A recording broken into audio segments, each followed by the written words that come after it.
Mando?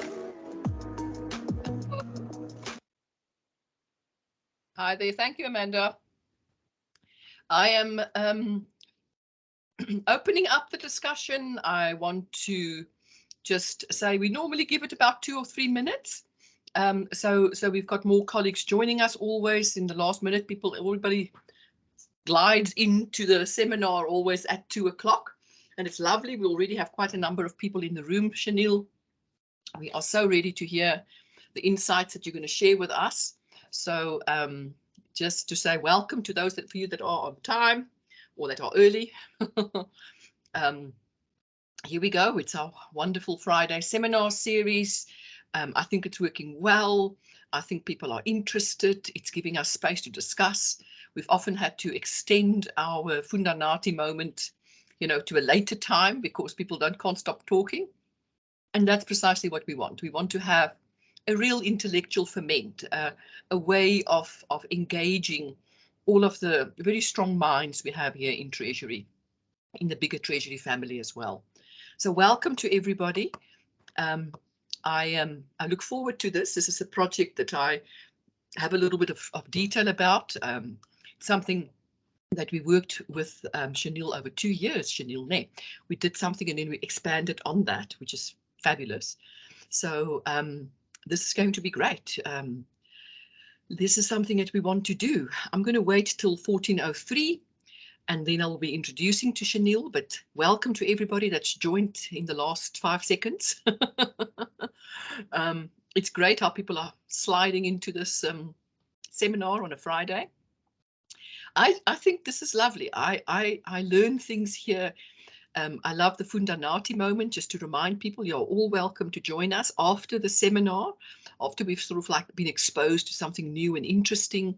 We also have a learning moment where just internally somebody shows us, something on Excel or how to use the electronic diary system or whatever comes to mind, whatever is of need to us. So please join us. It's there for everybody. It's us teaching each other. We have this Fundanati that happens after the seminars on a Friday afternoon. So I have so far on every Fundanati moment learned something that I didn't know. So it's great to do that. It's just, that thing where you're excited about learning something new. But here we are. Let me introduce Shaneel. Shaneel is somebody who is born and raised, luckily so for him, next to the sea in Durban, and he studied and he's got his BCom honours degree in economics from the University of KZN, and he then joined the Treasury internship program. And if anybody wants to ask if these internship programs are working, I want to say yes. Look at somebody like Shaneel, look at somebody like Mbali. We definitely have colleagues that go through the internship that we know the quality of their work and they move into positions here in Treasury. He is now working as a senior budget analyst. He has worked and specialized quite a lot on education, and he has been enjoying the sessions and the work that he's done. And certainly I have heard over the course of the last 2 years, Shaneel, in a the reports and the things that flow up and down and sideways and so on, about the work that you are doing and about the exciting prospects of having somebody who's really probing and asking difficult questions and doing the hard work, because that's the combination that gets you far in Treasury. So Shaneel, I don't want to talk too much. You can introduce your own topic and you can explain some of the implications of what you've seen. And I hope you also take us to the discussions that you've had back with the National Department of Basic Education as well. But let me hand over to you, Shaneel. Are you in the room? And you can start sharing. So I'm going to put my camera off. We're going to have Shaneel do a presentation. Welcome, Shaneel. And then after that, it's open for questions and answers. So let him first just finish his presentation and please note your questions. We're going to have a long discussion with you. So there we go. Thanks, Shaneel. Enjoy. Bye-bye. And good afternoon to all the colleagues. Yeah, I'll just share my presentation. I'm just going to switch off my camera so we don't get stuck.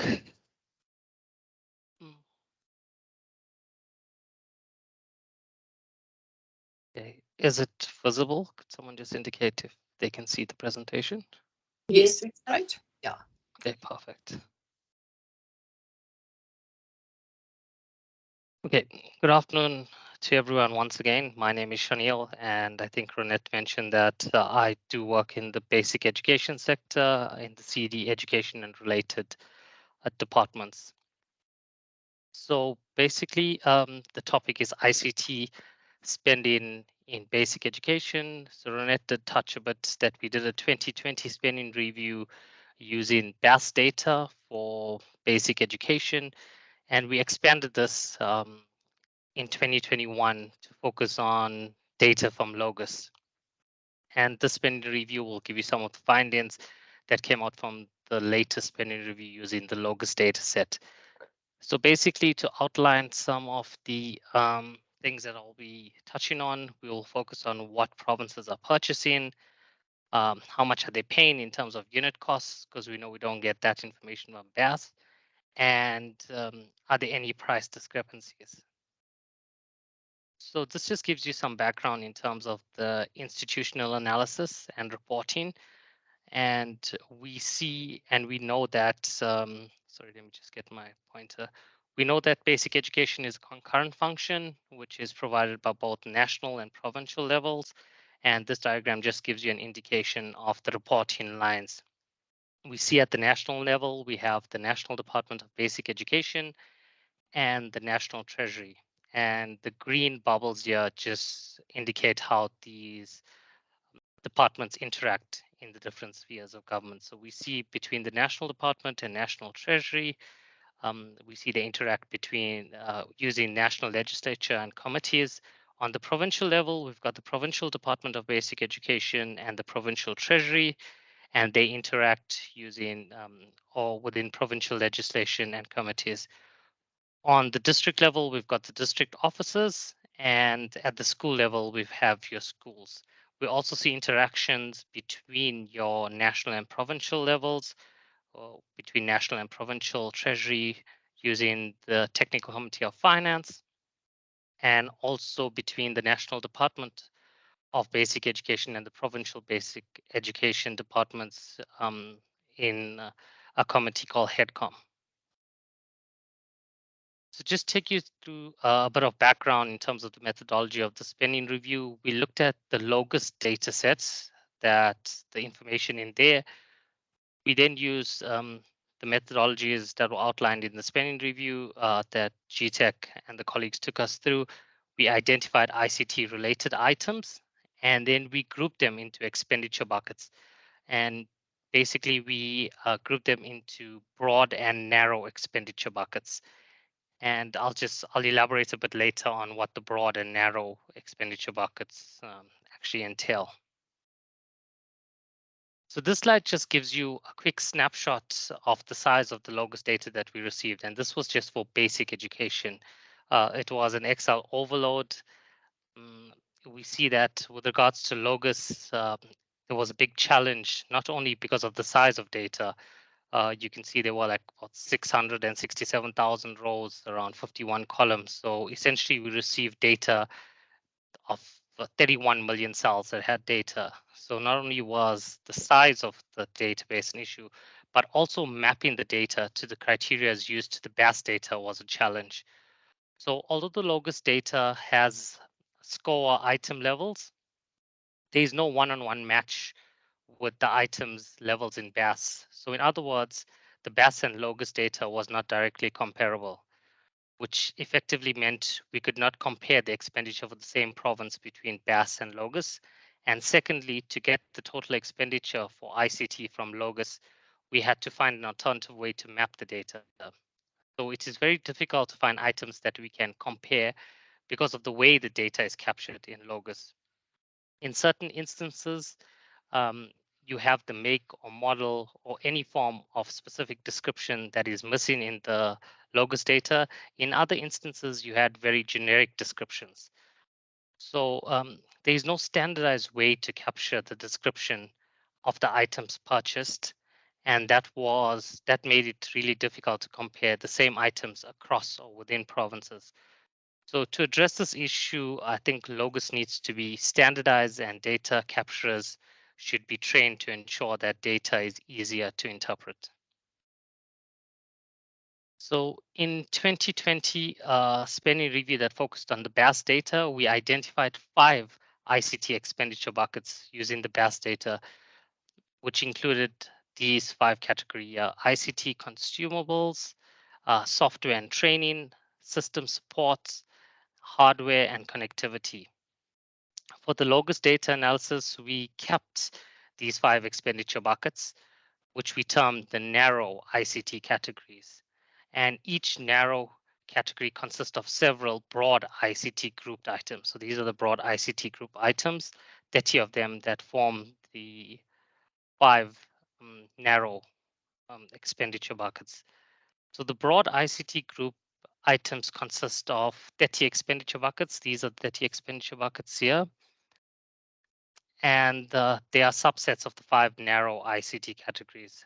So by grouping ICT expenditure, we were able to map ICT expenditure across provinces for the financial years, whereas BAS data was available for all 9 provinces. Only 6 provinces used the logos dataset. So therefore, the logos analysis and this presentation focuses on 6 provinces only. This figure depicts how basic education is funded in the country. The National Revenue Fund provides funds to the National Department of Basic Education through voted funds and direct conditional grants. Funds flow to provinces through provincial equitable share, which goes through the provincial treasury. Funds also flow from the National Department to provinces through direct conditional grants. So in terms of ICT funding, there is an earmark funding stream through the Math, Science and Training Conditional Grant. So the whole grant is not related to ICT, but a portion of it is given towards ICT. And the rest of the funding comes to the provincial equitable share. Funding then flows from provinces to schools. So we see from the provincial level to the district or local level, and this is done to transfers. So it either can be done to direct transfers to schools if they are Section 21 schools, or provinces purchase on behalf of schools if they are Section 20 schools. So during our engagement with provinces, Western Cape did indicate that they have a collaborative approach with nonprofit organizations and private companies to coordinate the creation and development of e-content. So that's the yellow shaded cell that you see here. So that's Western Cape also has funding in ICT that way. In terms of budgets with savings, budget cuts, additional fundings, or reprioritizations, these decisions are made by the national and provincial levels, and this is made through the provincial and national budget processes. So now we get into the expenditure find insights of that. Just gave you some background. Now it actually gives you the details of the expenditure analysis of the spending review. So this slide depicts the total expenditure of ICT by the 6 provinces over a 5-year period. The 5-year period is from 2016-17 to 2020-21, based on the logos data. The analysis includes the years in which COVID-19 pandemic started, which changed the demand of ICT across government. So we see total expenditure over the past 5 financial years on ICT amounted to approximately 3.4 billion, or 0.5% if you want to put it in terms of the total provincial basic education budget for these 6 provinces. We also see that the expenditure trends of these 6 provinces on the right-hand side. You see how the budget fluctuates in terms of ICT for all 6 provinces. So if we look at the monetary value of expenditure on ICT, which is illustrated in this slide on the left-hand side axis, we see Western Cape spends the most at around 1.5 billion, followed by Eastern Cape around 1.2 billion. Free State is the 3rd highest spending in monetary terms, around 220 million. Limpopo around 190 million, and Mpumalanga 170. And in terms of monetary value, Northern Cape spends the least at around 125 million rand over the 5-year period. 2 provinces, Western Cape and Eastern Cape, accounts for 97% say about 79% of the total expenditure. This highlights the discrepancies of provincial spending on ICT. However, I think to get a better understanding of ICT expenditure, one should look at ICT expenditure as a proportion of each provincial education department's budget, which is depicted on the right-hand side axis. This will eliminate the aspect of provinces with higher overall budgets due to the equitable share formula are likely to spend more in monetary terms on ICT than other provinces. So just to give you a quick example, the Western Cape has a higher population than the Northern Cape and will therefore get a higher monetary value allocated to their budget than the Northern Cape. ICT expenditure as a proportion of the provincial education department's total budget changes the picture slightly with what we see when we looked at the monetary value. We see Western Cape is still ranked first at around 1.4%, followed by Eastern Cape at 0.7%, Northern Cape around 0.4% of their budget, and then followed by Mpumalanga and Limpopo. So one interesting thing that you see here is that although Northern Cape spends the least from the 6 provinces in terms of monetary value that is spent over the 5-year period, it is the 3rd highest province in terms of ICT spending as a proportion of the total budget for that province. This slide just depicts the ranking of provinces in terms of the value of ICT expenditure, which is the first table. It also ranked provinces in terms of ICT expenditure as a percentage of the total province's education budget over the past 5 years. And this is illustrated in the second table. So there are several noteworthy trends here. We see that Eastern Cape is ranked number 1 for 3 of the 5 years when we compare spending on ICT, the first table. But however, it comes second in all 4 years and even third in 2020, 2021 when we compare ICT spending as a proportion of the total budget. In contrast, we see Western Cape moves from being ranked second when you look at the monetary value of spent on ICT for 3 of the 5 financial years, and then it's ranked number 1 for 4 of the 5 financial years. We see that Limpopo is ranked 4th when looking at expenditure, but last when it comes to ICT expenditure as a percentage of its budget spent. On the other hand, once again, we see Northern Cape spends the least in monetary terms on ICT, but is the 3rd highest province when considering as a percentage of its budget. The province is the highest spender in 2020, 2021 during the pandemic year, which suggests a shift in expenditure towards ICT in the province. Free State just moves a single position from one category to another or from one table to the other, and Mpumalanga remains at 5th.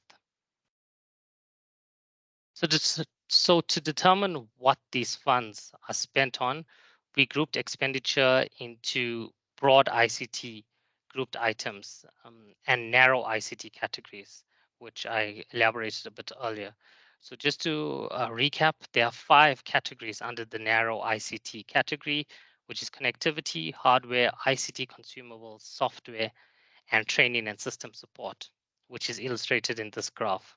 Hardware accounts for majority of the expenditure at around 1.2 billion or 34% of the total spending on ICT, followed by training and system support, then connectivity, software, ICT consumables.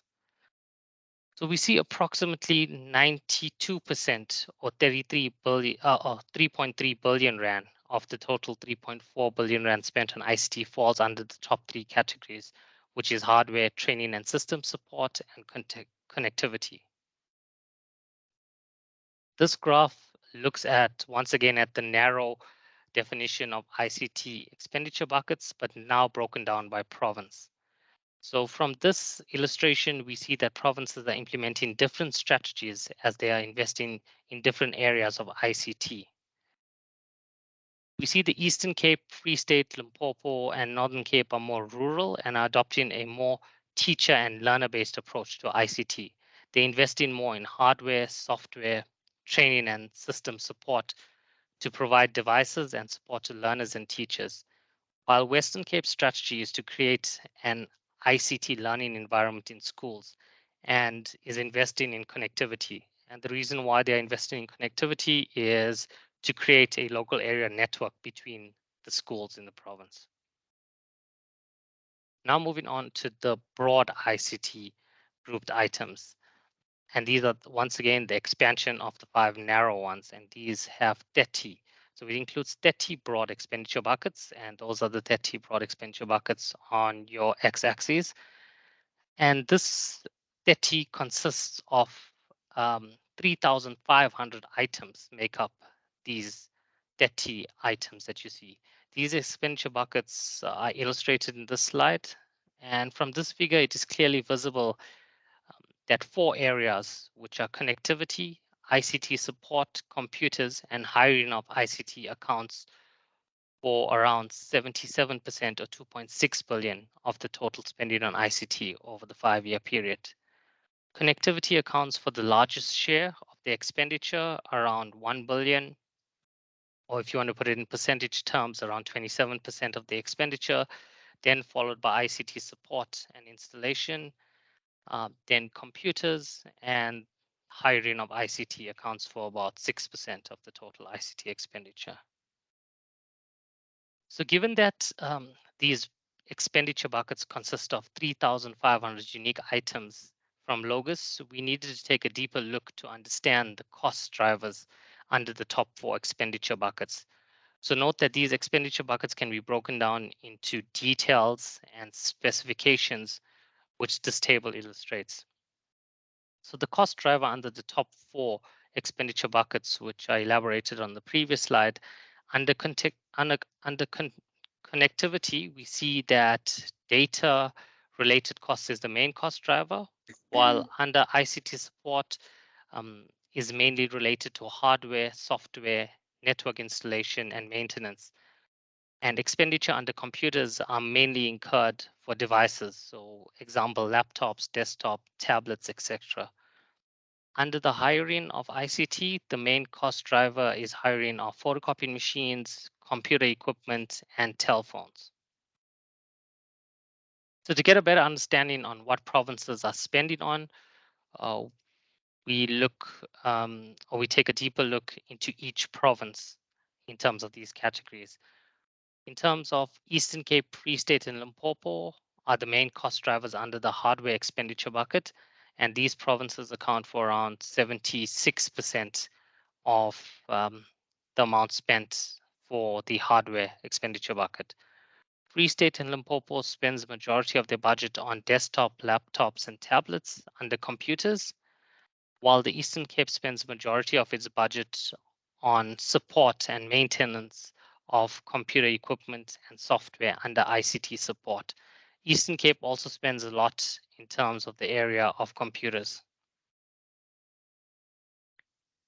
This looks at Mpumalanga. Mpumalanga has spent more than 63% of its budget on hiring of ICT and computers when compared to the provincial total budget. Hiring of ICT, the province has spent around 21 million on hiring telephones, around 21 million on hiring photocopying machines, and around 20 million on hiring notebooks, which are your desktops. So under the computer category, we see that majority of the budget was spent on notebooks. So the province is hiring notebooks, which could be a potential area of savings. The province should determine if it's more cost effective to hire or purchase notebooks. In terms of the Northern Cape, they incurred majority of their spending under software, followed by training. Western Cape, in support of their ICT strategy, has spent majority of their budget under connectivity. The province has spent more than 60% of its budget under this expenditure bucket, which is connectivity. And once again, Western Cape's strategy is to create an ICT learning environment in schools and is investing in connectivity to create a local area network between all schools in the province. So this slide illustrates the supplier information available on the Logos system. There were around 1,180 ICT suppliers across the 6 provinces, over the period of analysis, a total of 3.4 billion was spent on these suppliers. Of these 1,180 suppliers, there were 22 that makes up 80% of the expenditure, which is depicted in this slide. So this indicates that only few suppliers are benefiting from ICT procurement in the sector. Another area of concern is that of this 1,180 suppliers, only 40 of them are classified as broad-based Black economic empowerment, which is represented by a B under the SMME indicators. And these 40 suppliers accounts for only 0.5% or 16.2 million of the total ICT expenditure. So we need to determine why the N or the non-indicator under the SMME indicator is captured. Is it because these suppliers don't have an SMME status, or was it because their status was not loaded on Logos? So this classification is important as we need to know the type of organization that the sector is procuring from. Okay, this just looks, so this slide to determine the value for money, we have taken the total cost of certain items and divided it by the unit costs purchased, the unit cost purchased to get the unit price for specific items. So using a search engine, we then, the market related costs for the items were determined and compared to the price that government paid. We then deflated the prices to make the price comparable to the prices in the year that was purchased if the item was purchased prior to 2021, 2022. So we identified a sample of items that can be compared across provinces as well as within provinces over a single or multiple financial year. So it is important to note that it is very difficult to find items that can be compared because of the way data is captured in Logos. And as mentioned previously, often the make or model or any form of specific description is missing in Logos. In many instances, there is a generic description that's captured. So the figure on the left shows the purchase price of Lenovo ThinkPad notebooks for schools. And this includes a SIM for connectivity for Mpumalanga specifically. So the province has purchased this item in 2 financial years. In 2017-18, they paid around 17,469 Rand for this notebook. And in 2019-20, they paid around 19,000 Rand. So if you work out the price increase over that period, this equates to around 4.3% average increase over the 2-year period, which is marginally below inflation over the same period at 4.4%. So this essentially means that government has managed to contain the inflationary increase in the price of this item, which is a positive. But if we compare the price paid by government to the market related prices, so this is what the province paid. These are the market related prices on this graph. We see a starkly different picture.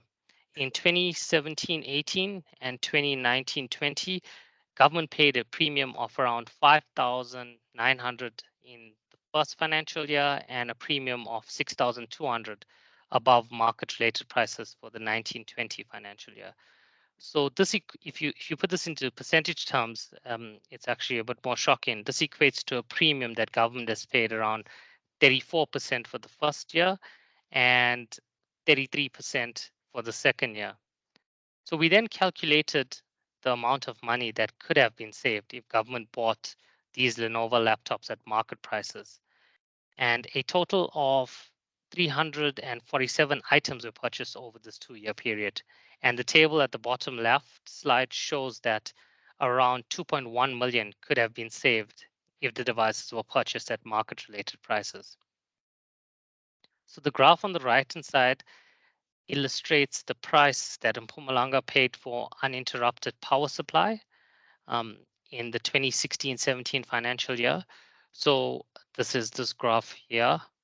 And the department purchased the same item, which is this power supply, more than once in the same financial year and paid different prices. So in one instance, the province paid around 6,300, and in another instance, it paid 14.8% higher. So it paid 7,425 Rand. This price discrepancy is, of course, an area of concern. In addition to that price discrepancy, we see the province has paid more than 400%, almost 450% higher than the market-related price, which is this around 1,412 Rand. So just to work out what they would have saved there, a total of 5 items were purchased in that financial year, and the table on the bottom right shows that around 24,500 could have been saved if this item were purchased at market-related prices. So just to give you a bit more price comparisons of what government is paying, the graph on the left-hand side shows a comparison for HP toner laser jets between the Northern Cape and Eastern Cape and market-related prices. So we see the price increase from 2019-20. So we're looking at this graph here. From 2019-20 to the next financial year, which is 2020-2021, equates to a 38.3% increase for the Eastern Cape, which is your orange graphs, and around 12.2% if you look the increase for Northern Cape that they have paid for this item. So these price increases are significantly higher than the inflationary increases for that period, and also the market-related prices increase over that period. So this indicates that government is incurring much higher increases for these products and can be a potential area for savings. Secondly, we see that there is a price discrepancies. There are price discrepancies for this item between two provinces. Northern Cape pays more for this item than Eastern Cape in the first financial year, which is 1920, but then pays lower than Eastern Cape in the second financial year. Also, both provinces are purchasing this item at much higher prices compared to market-related prices. The market-related prices are your red graphs, and you see that for the 2019-20 financial year, it's around 1,200 Rand, and for the next financial year, it's around 1,237 Rand. So given these price discrepancies between provinces and market-related prices, this is also another area of savings. So just to run you quickly through the graph on the right-hand side, this shows the price comparison for wireless optical mouses between the Northern Cape, Eastern Cape, and market-related prices. So you interpret it exactly the same way that you would on the graph on your left. So there are a few interesting trends that are emanating from this graph as well. Firstly, we see that the average annual increase for the province for Northern Cape paid a 14% increase from one year to the other. Eastern Cape paid a 14% increase, and Northern Cape paid a 9% increase. So these prices, once again, are much higher than your inflationary increases over that period or your market-related increases over that period.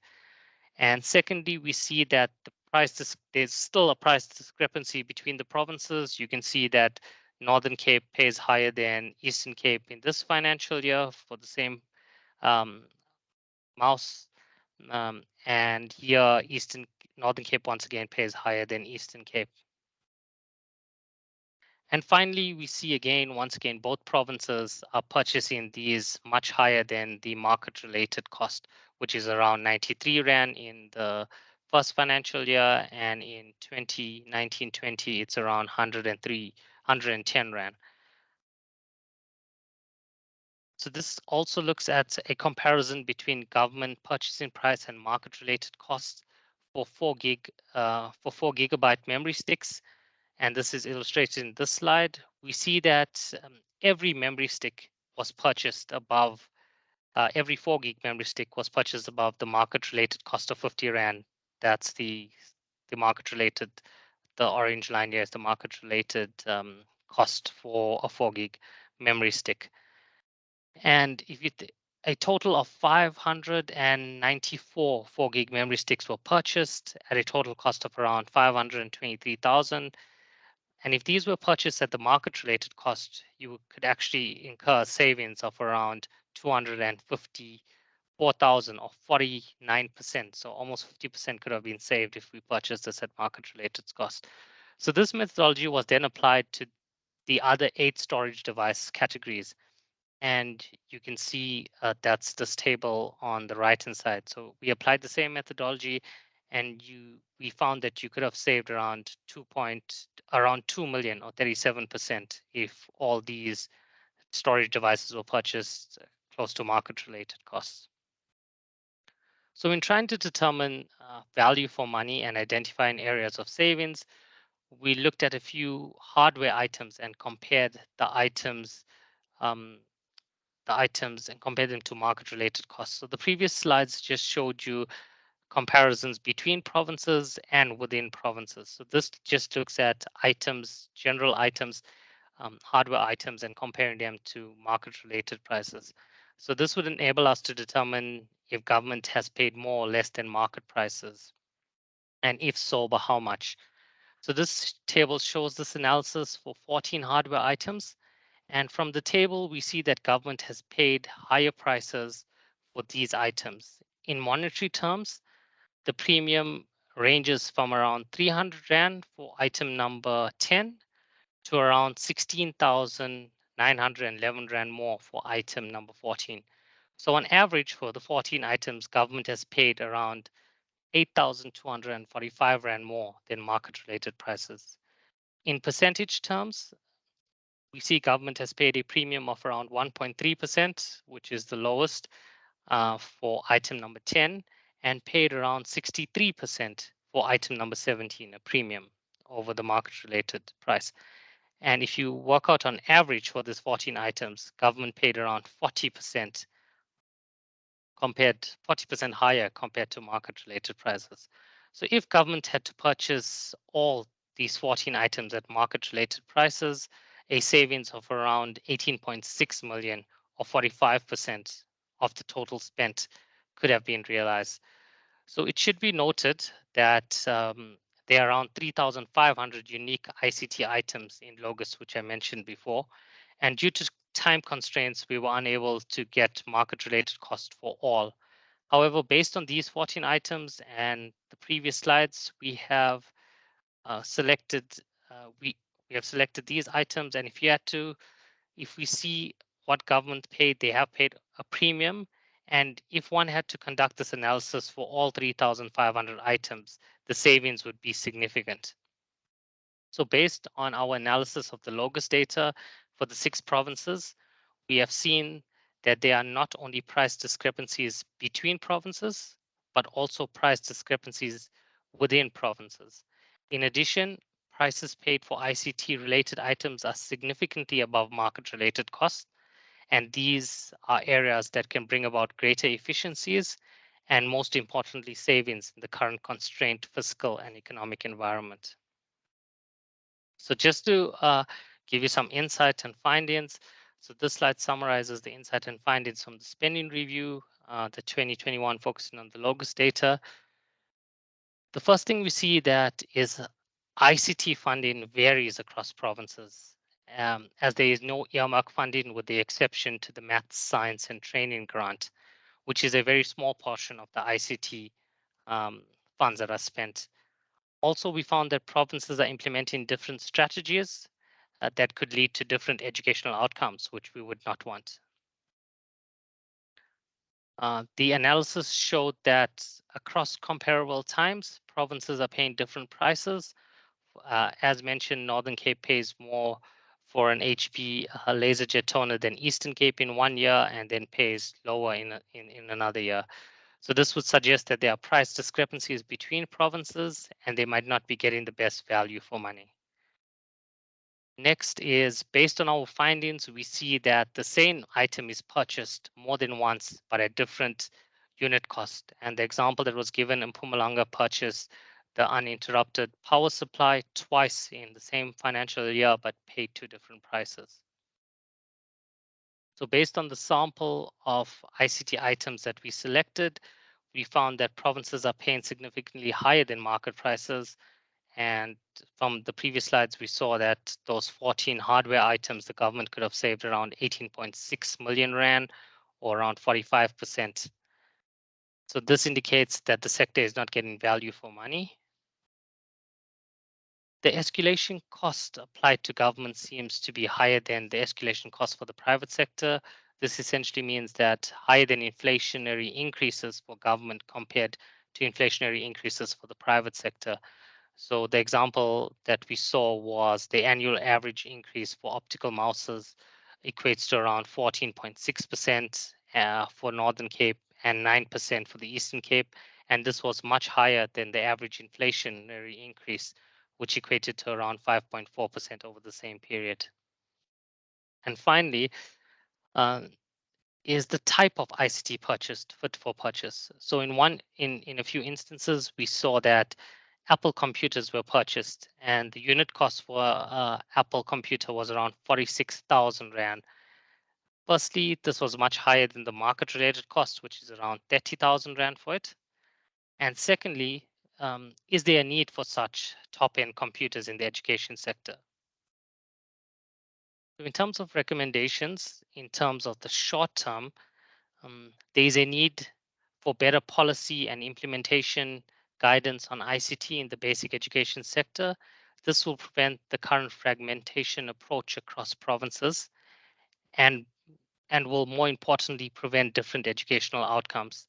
This will help allow for more structured approach across provinces and prevent funding disparities from increasing over time. Given that majority of the ICT spending is from the provincial equitable share, there is also a need to better understand the current strategies that provinces are implementing and find the best practice that can help with the development of a national policy and implementation guidelines, which still needs to be developed. There appears to be a set of common ICT items that provinces procure in education. The Department of Basic Education, together with National Treasury and CETA, should identify these common ICT items and develop a transversal contract urgently, which provinces can use to procure ICT.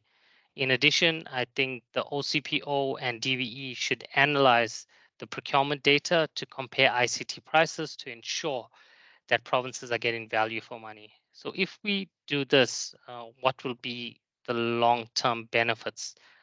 So moving towards a more digital material, in terms of textbooks and workbooks, but not completely eliminating the provision of actual textbooks because they do have benefits as well. Learners can then return these devices the next year, and the next lot of learners can use this device with the textbooks and workbooks already loaded on them. So this can lead to savings, but if it's done correctly. So firstly, the retrieval rates need to be really high in terms of retrieving these devices back, because they could be lost, they could be stolen, and they could be a lot more expensive to replace than workbooks.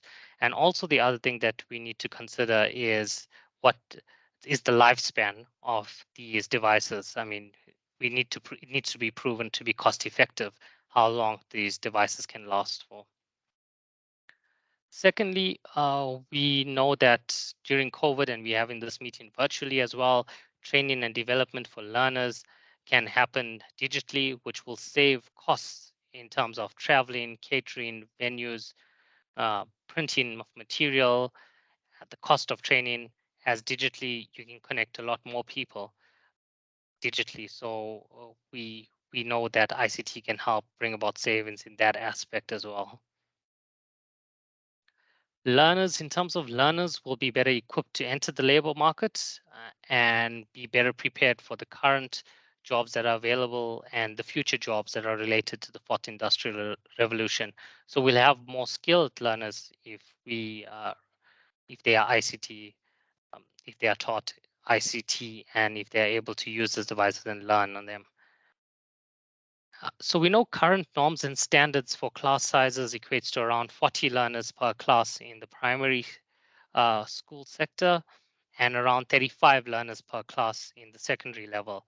So through ICT as well, and we know that during COVID and lockdown, kids weren't going to school, but if we had a proper ICT system in place, um, through ICT, one teacher can reach a lot more students. ICT does not have an issue in terms of class size or teacher to learner ratio.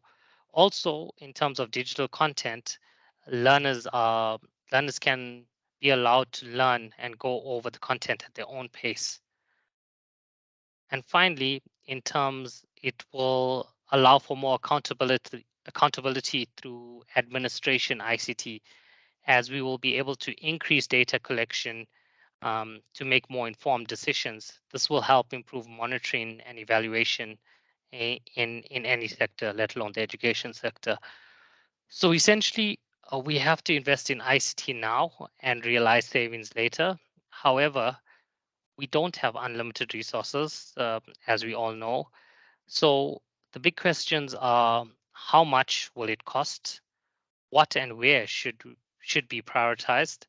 And how is it funded? Are the most important questions that we need answered moving forward. Thank you. Sure. Shaneel, I knew it was bad, but I didn't know it was this terrible. Thank you for showing us this information. Very, very interesting. Just really interesting. Well done. And I see you got some clapping hands, and I just want to say, I fundamentally agree. You've done a lines analysis here. It's fantastic to see it. Let me open it up for questions immediately. Of course, I just want to say cool graphics here at the end. I might use you for a Fundanati moment where you show us how you got those graphics. But very nice. Extraordinarily insight, and it's based on real hard analysis. I mean, we are not sucking anything out of our thumbs here. This is the reality that that you are finding by looking at what was the largest cell analysis, 30 million, 34 million, 31 million cells. I mean, that's what it takes to get to really big public expenditure patterns. So I'm very pleased with the hard work and the insights that you're bringing us. Of course, they're very depressing. They are rather upsetting. The type of premiums that we are paying far above market price, I find shocking. But let me give people, please just raise your hands, put your camera on and ask the questions. I mean, I'm happy to open the floor for any question from your side. Let me ask a few questions from you. And I mean, there's quite a number of layers in your presentation, but the one that I think we're all sort of zooming in is the premium that we are paying above market price. What, in your view, went wrong? I mean, you're saying you're coming up with a policy for the education sector, and what's your other solution? You've got two things that you were saying there, but why can it go so badly wrong? I mean, what is this? Why don't you just sort of share some of the thinking that you are having around this? Okay, should I answer that now? Right? Yeah, just go ahead. Yeah. So I think what's the main underlying issue here is the fragmented approach that's happening across provinces. There's no policy guideline. The last policy on ICT was Operation Pakisa, which was like around 2004, and what came out from that, it was too costly. It never moved forward from there. There was a e-learning white paper on ICT that was, I think, older than Operation Pakisa, if I'm not mistaken, and none of those materialized. So basically, there's no policy guidelines or policy guidance from coming from national.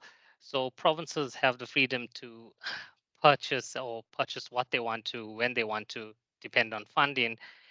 And there's no like norms and standards for funding like how we have for maybe other categories in education. So I think greater policy guidelines will help.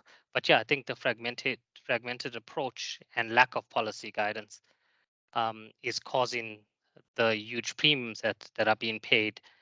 And of course, we all need to buy mouse for a laptop, there's common ICT items that are purchased across government, let alone basic education.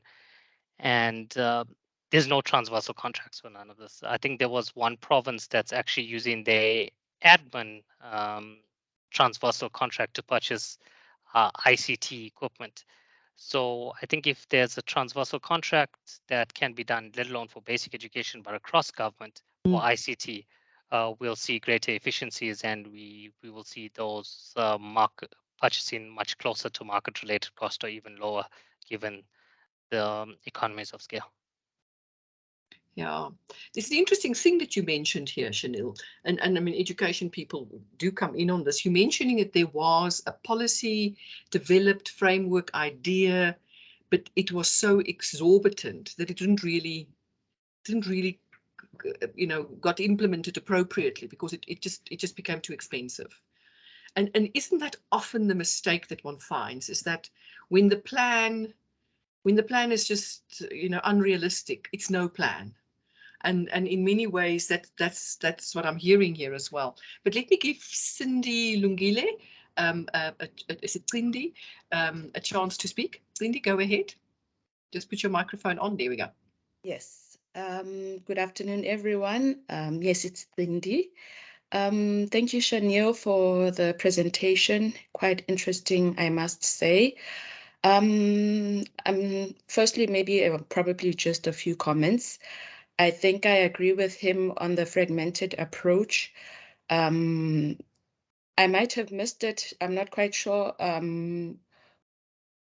His selection of the provinces that he had on his spending review. I did not see Gauteng there, so I'm not sure. Oh, okay. He will just maybe just indicate why the rationale behind that.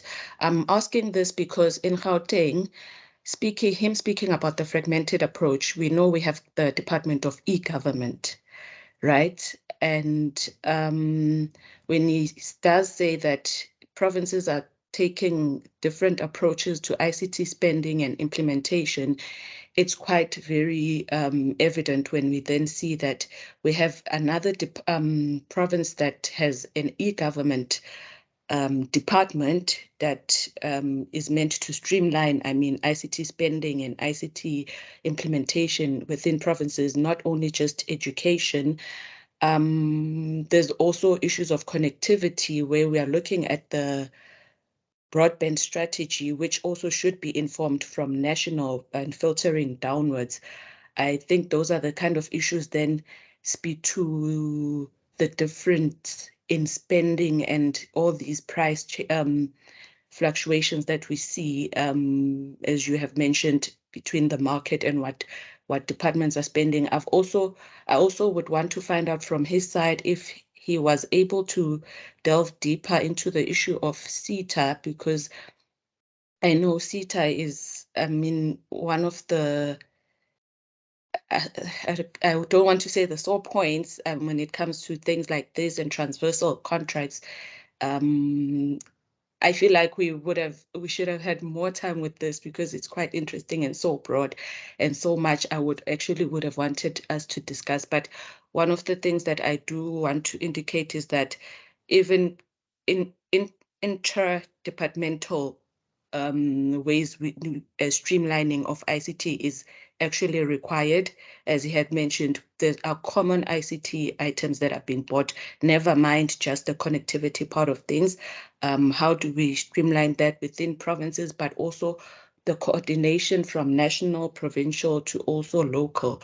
When it comes to ICT as a whole, if we don't have those kind of strategies in place and policy that says how do we coordinate the efforts, then when departments maybe such as basic education on their own provinces implement, then we won't get value for money. We also won't realize efficiencies because it's all in silos.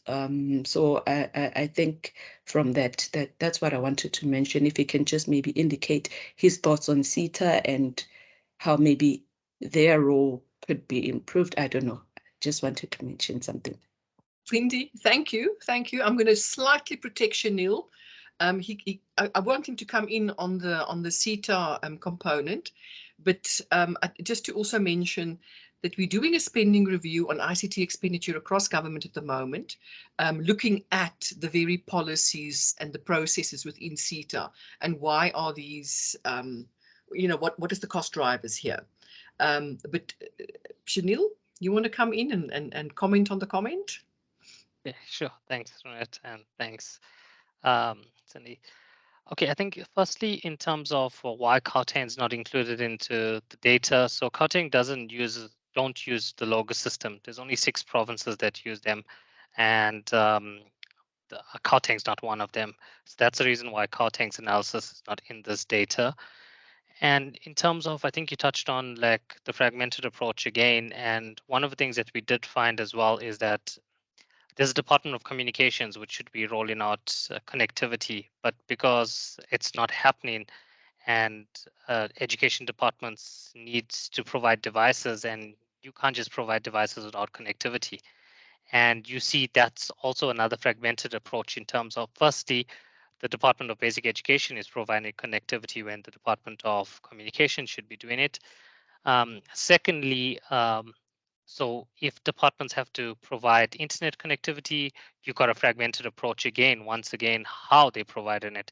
You see that Western Cape is providing Wi-Fi in schools, Wi-Fi towers, so it gives the whole school Wi-Fi and connects schools, while Eastern Cape is providing learners and teachers with SIM cards that provides data. So it just depends. Like there's this fragmented approach even when it comes to different levels of ICT, how it's provided. In Eastern Cape, they provided laptops to teachers. Um, in Western Cape, in Eastern Cape and your rural provinces, they're using more of providing devices and using it outside of school, while Western Cape is adopting more an in-school ICT basis, as in like getting ICT classrooms where you learn with ICT and you in school and you're using the ICT rather than taking the device home. Yeah, and then in terms of CETA, yes, that's an important one. We did communicate with provinces and they go through CETA. So what happens is that you want a device, you give them the device that you want, they send you specifications, and then provinces do decide, or the departments decide which one they're going for.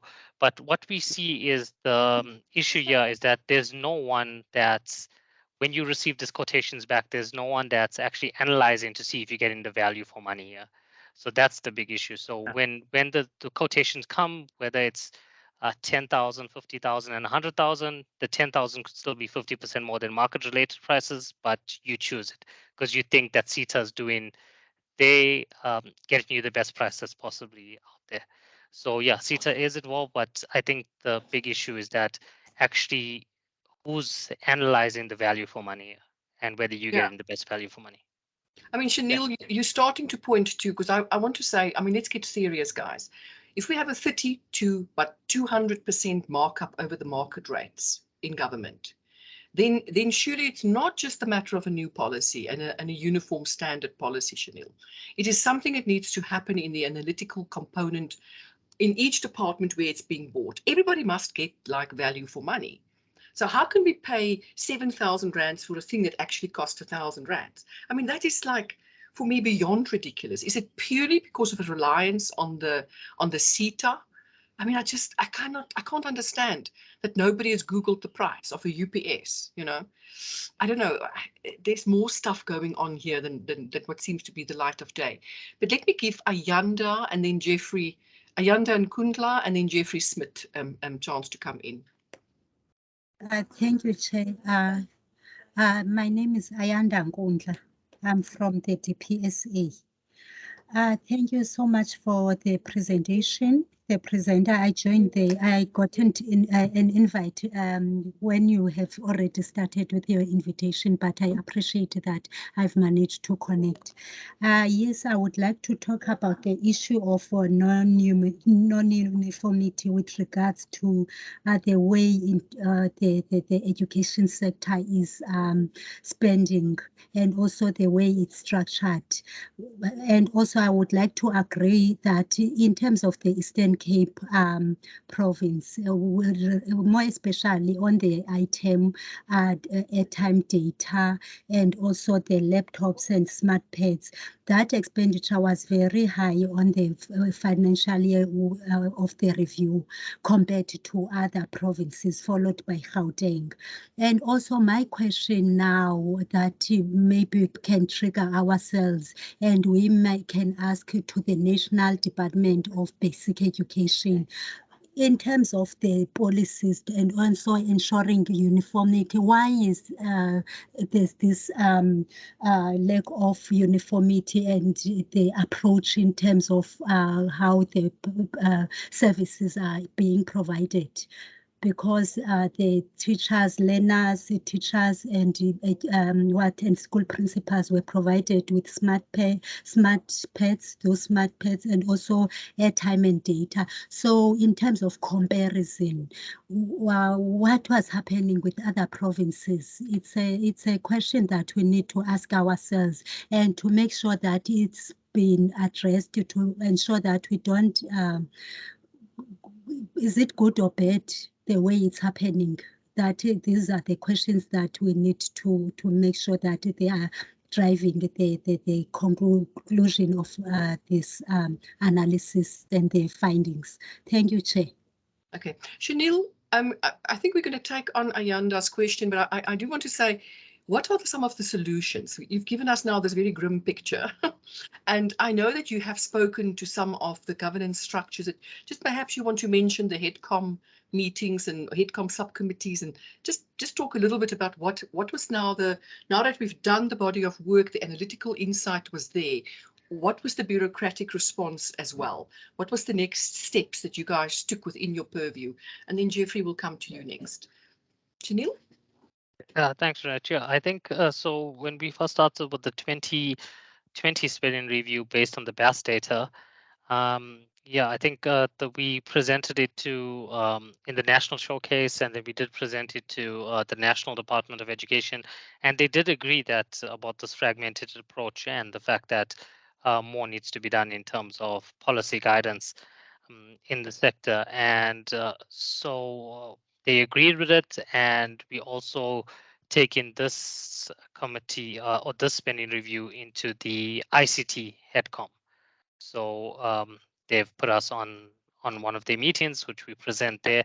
And since then, I think the department is actively looking in terms of ICT procurement in the sector, not necessarily yet a transversal contract, but they have provided advice, and they did work on something in terms of providing devices to learners in high schools and what it would cost and what it might cost. So they, the department has started trying to monitor it a bit more. They have put a performance indicator in the APP, and we've also helped them develop a template now that they have started collecting ICT information, because one of the things that also was very difficult to understand is the different strategies and why provinces are approaching these strategies. And it was difficult to understand the strategies and why you're doing this or why you're doing that. So I think the National Department has agreed with our findings, and they are looking firstly into how do we get better data to monitor before we decide how to move forward. Yeah. Thank you, Shaneel. And I'm just going to say, spoken like a true data nerd, your first interest is more data.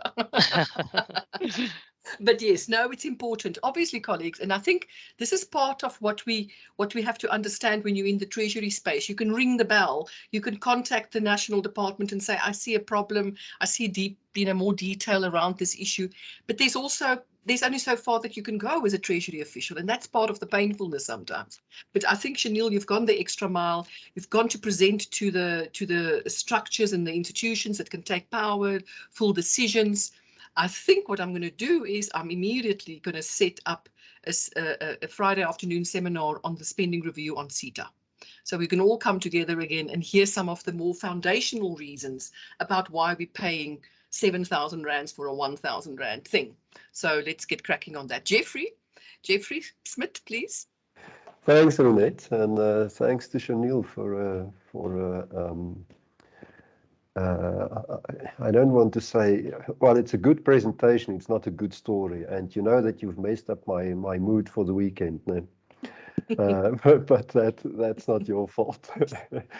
I was wondering from the data side, in what we see in Logos, can we make a distinction between what do we buy for schools and what do we buy for districts, or you know, who does the purchasing? Because I'm wondering, how much do we spend on administration purposes, on teaching purposes? You know, is it head office that buys these computers? And I think that would be an interesting spin on the story. Thank you. Shaneel, you want to come in on the data nerdy side of things? I mean, do we have the responsibility codes in BAS that's detailed enough to say if it's a district or the national or the, you know, the provincial head buying it? Where is the purchase? Where are the costs? Can we get that at Logos?